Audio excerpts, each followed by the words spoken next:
comedian David Boyle, and I'm quitting alcohol. So I guess I sounded depressed yesterday because I received a bunch of messages from you cunts going, hey, hang in there, Boyle. Just hang in there. I appreciate what you're doing. Just keep doing what you're doing, mate.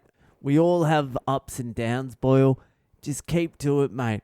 I didn't realize it was coming across. I didn't know you could hear me crying on the inside. I didn't want it to come through either. I prefer it when you all think I'm superhuman. Does anyone think that? He's at Le Boyal. He doesn't get sad. But I do. Sometimes I get sad. Ugh. I feel so gross fucking talking about it. Fuck it. It's an everyday podcast. You're going to get some days where I'm in a fucking funk. And I'm in a fucking funk at the moment. It's been like a week. This one's been a little bit difficult to shake. I'm going to shake it through talking about it. Like, I don't know. For the past week, I just have not... I don't know what it is, but for the last fucking week, I have not been able to squeeze any serotonin out of my fucking gland. Like, there's just been no, like, joy for the last week. It did coincide with staying on the trundle behind the couch at John Doe's house. That probably didn't help. But there's just been this, like, there's just been this, like, thread of despair through all my thoughts for the last week. Even the good ones, I've been able to like spin them into like a negative thought. Like of all the emotions, I think despair might be the worst one. I'm not too sure what I'm despairing about either. Anyway, I started fighting it today.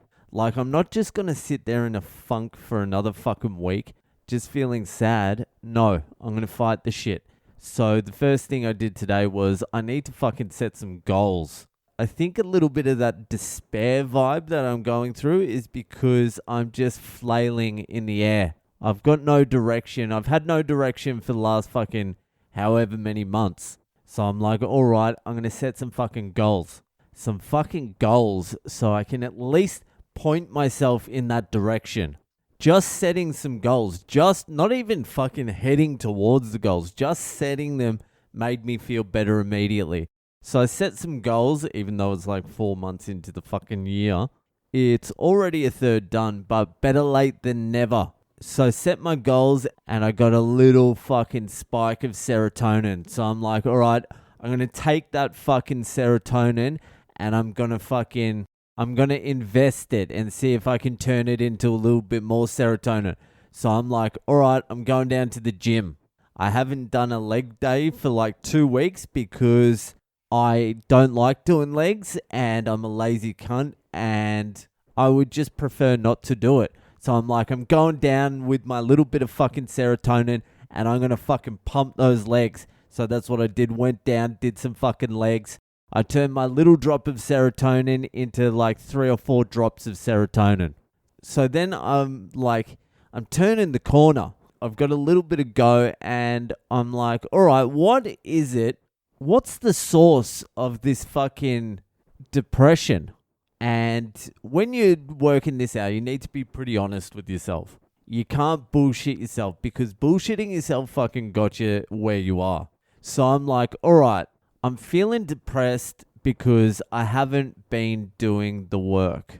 I've been coasting along at like 50% for months now.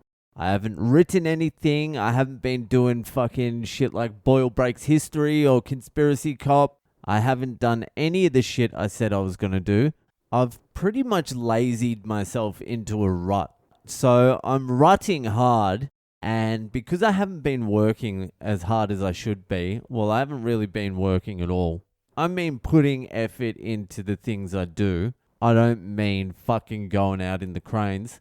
So what I've done because I'm in a rut is I've pinned my fucking happiness onto like materialistic things. For example, the Patreon and ticket sales to my comedy festival show. So when you do that, you're really playing with fire because things are great, when people are joining the Patreon and buying tickets to the show. But when they're not, you become very fragile. So I'm looking at that today and I'm like, that's my biggest problem. I have, just out of pure laziness, pinned my happiness to something I have no actual control over. The only thing I can control is the effort I put into things. That's the only thing I can control. And when I put 100% effort into things, the outcome is irrelevant. You only worry about the outcome when you're not doing the work. So it's a double-edged fucking sword. So today I also had to rewire my thinking. I'm like, I didn't start this podcast for the Patreon, for the fucking money. I didn't do it for that fucking reason. All that shit should just be a byproduct of doing something I'm putting my fucking entire heart and soul into. Okay? I'm trying to talk myself through this right now. So when I realized I was pinning my happiness onto something I had no control over, I was like, all right, I can't do that anymore. That's fucking finished. And as soon as I stopped fucking focusing on the material shit, I got another little drop of fucking serotonin. So now I'm up to like 5 full drops of serotonin. I am fucking gurning hard. I am ready to hit the D floor. So just those few things was enough to pull me like the first little step out of the rut. Like I could see a little bit of fucking light at the end of the tunnel for the first time in like a week. A week of fucking despair. It's fucked. But I'm at the very beginning of clawing my way back. From tomorrow, I'm back on the Nokia because I just cannot fucking waste any more time on that goddamn fucking phone. The pattern of behavior that got me into this rut is a pattern of behavior that I've been battling with my whole fucking life. It's almost like my default. And if I go to the default, I end up fucked. I need to stay on top of things just constantly so I don't revert back to those patterns of behavior. The patterns of behavior, that's the main thing. The bad pattern of behavior breeds like a negative mind. The negative attitude fuels even worse patterns of behavior, which drags you down even further. Next thing you know, you're in a fucking rut. But I'm fighting out of this one. I've got that little bit of fucking light at the end of the tunnel and I'm just gonna fucking work myself out of this rut. Anyway, I was gonna try and mask it. I was gonna slap a band-aid over it and try and do a funny episode, but I wasn't in the fucking mood for a funny episode. I'll do a funny one tomorrow. I'll also do the Ask Boyle too. This one, I don't know. I didn't want to do this one. I talked myself out of it. Then when I turned the mic on, I talked myself into it. Anyway, now you know, you're informed. But that'll do for tonight, and I'll see ya the fuck later.